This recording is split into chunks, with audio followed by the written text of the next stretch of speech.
بەردە ئامارەکان لە ماوەی دەمانگی ڕابردوودا ئێمە کە لە هەفتەی ڕابردوو لە هەڵبەتی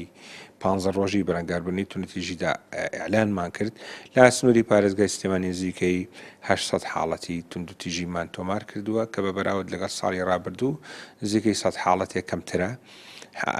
حاڵەتەکانی بەتایبەتی کوشتن لە چاوس ئەو دەمانگی ساڵی ڕابردوودا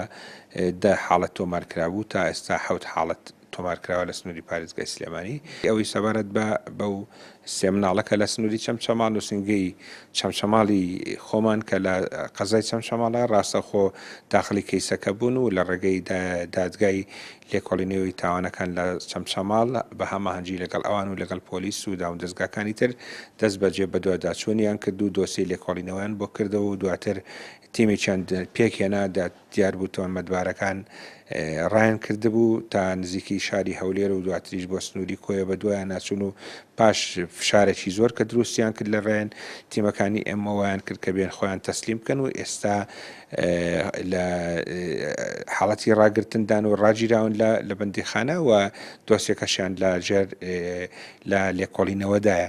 سەبارەت بە کەیسی حەلاوەش کە هەر کاتی خۆی کە دوو هەفتە لەمەوە پێشکە ئاگادارکرێن بابوونی حاڵەتێکی لەو جۆرە لە نەخۆشخانە تیمەکانی ئێمە لە نووسنگەی ڕۆژاوا چوون بەدەم حاڵەتەکەەوە بە مەبەستی وەرگرتنی وتەکانی بەڵام لەبەرەوەی کە لەو ڕۆژەوە تا ئێستا لە حاڵەتی بێهۆشیدایە نەیتوانیوە قسە بکات دەست بەجێ ئەمە تۆمەتبارەکەمان دەستگیر کرد و ئێستا لە بەندیخانەدا ئیش بە هەمان شێوە